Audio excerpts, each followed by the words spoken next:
السلام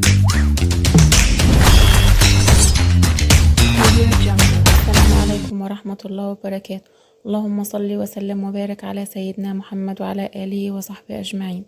النهاردة هنعمل صينية مكرونة اسمها نجريسكو بصدر فرخة واحد. لو عندنا صدر فرخة واحد ومش عارفين نعمل بيه ايه، تعالي النهاردة انا اقولك هتعملي بيه ايه.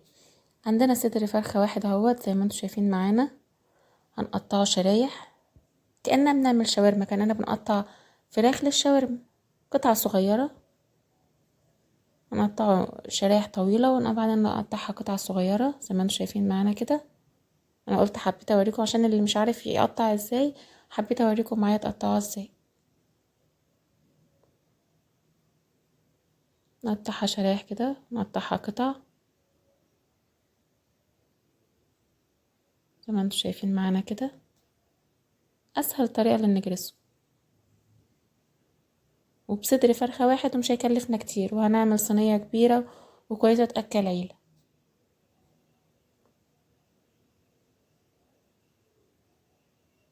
زي ما احنا شايفين مع بعض كده.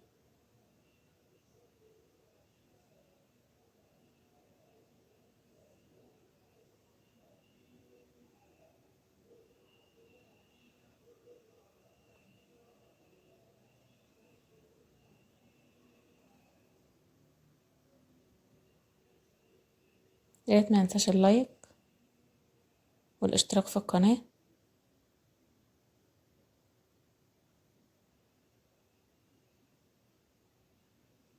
هنا خلاص كنا قطعناها، وبوريكم الكمية طلعت كتير ازاي، ولسه هنزودها كمان.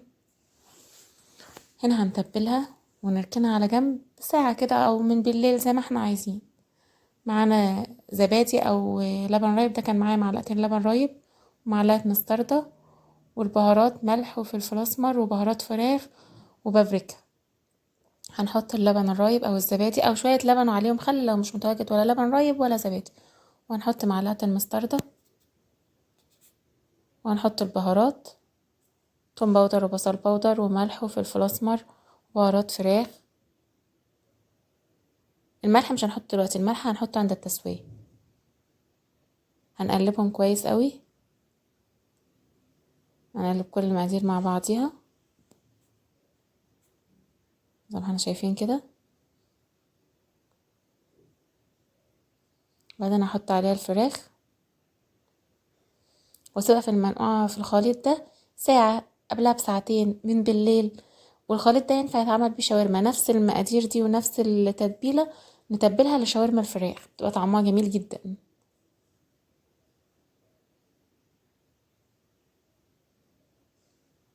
انا تبلتها وهنركنها على جنب. هنعمل بقى البشاميل مع بعض. معانا لتر لبن، كوباية الا ربع دقيق،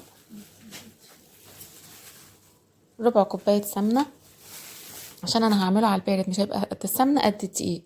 معانا ربع كوباية مية هنحط عليها الدقيق ونقلبه فيها. هنا معاكي البشاميل ما يكتلش معاكي، الناس اللي مبتبقاش عارفه تعمل البشاميل على السخن، هنا اسهل بكتير. هتدوبي في الدقيق في قلب الميه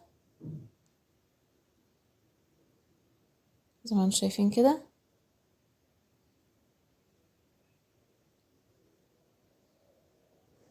هنحط حله على النار، هننزل بالسمنه. اول ما السمنه تسيح معانا هننزل بخليط الدقيق بالميه اللي احنا دوبناه، نديله تقليبه معاه، وننزل على طول براب اللبن زي ما احنا شايفين كده. هنقلب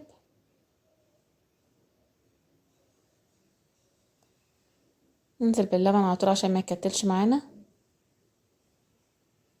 هنا صعب ان هو يكتل معاكي لان هنا انت عاملاه على البارد. اللي على السخن هو ممكن في ناس ممكن بيكتل معاها، في ناس بس الطريقه دي اسهل بكتير. واذا حصل وكتل معاكي في اي، حتى لو على السخن، تضربيه في الخلاط او بالهاند بلندر بيرجع زي ما هو. ايدينا فيه طبعا ما نسيبوش خالص، نفضل فيه تقليب مستمر.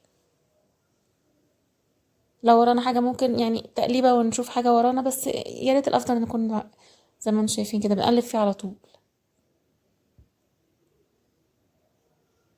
هنا كان وصل خلاص، قرب يستوى.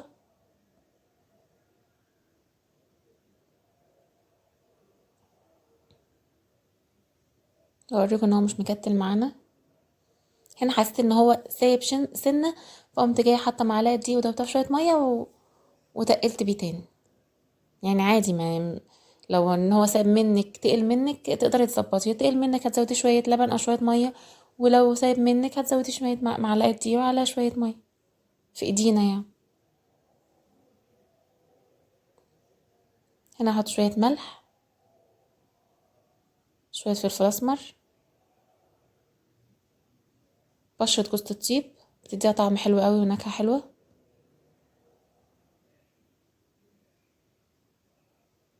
شويه جبنه رومي، ده حسب اختياري حسب الرغبه يعني مش اساسي، او جبنه موتزاريلا، جبنه نستو، اي نوع جبنه عندك وده اختياري مش مطلوب في الوصفه اساسي يعني. هنا خلاص خلصنا البشاميل وهنركنه على جنب. هنحمر بقى، هنشوح الفراخ، هنحطها بالتتبيله بتاعها، هنحط شويه زيت في طاسه، اول ما تسخن ننزل عليها بالفراخ، هنشوحها كويس، نقلبها على الجهتين.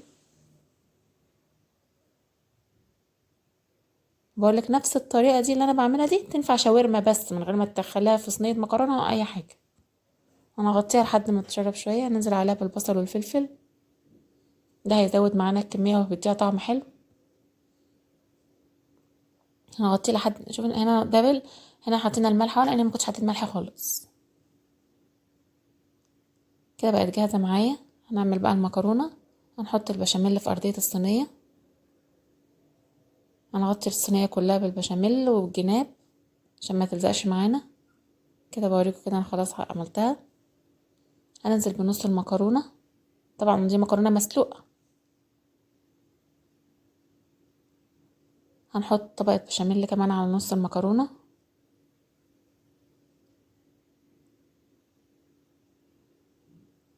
زي ما احنا شايفين كده، عشان لما نيجي نطلعها تبقى الخلطه متماسكه. هننزل بالفراخ اللي احنا عملناها، شايفين معانا كميه قطعه صينيه كامله، صدر فرخه واحد قطع صينيه كامله وكلها فراخ، مش انها فيها حتت فاضيه. هنحط زيتون، ده اختياري بيدي طعم حلو، اذا متوفر مش متوفر عادي يعني.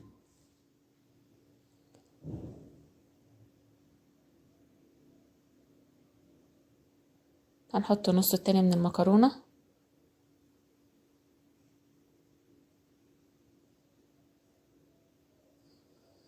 هنغطيها بقى بالبشاميل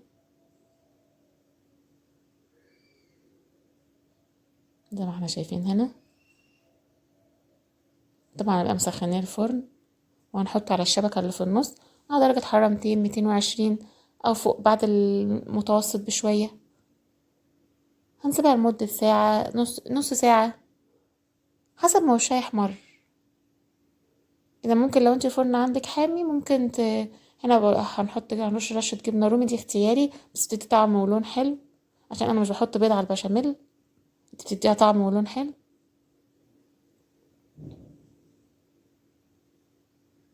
هرجع لكم في التسوية.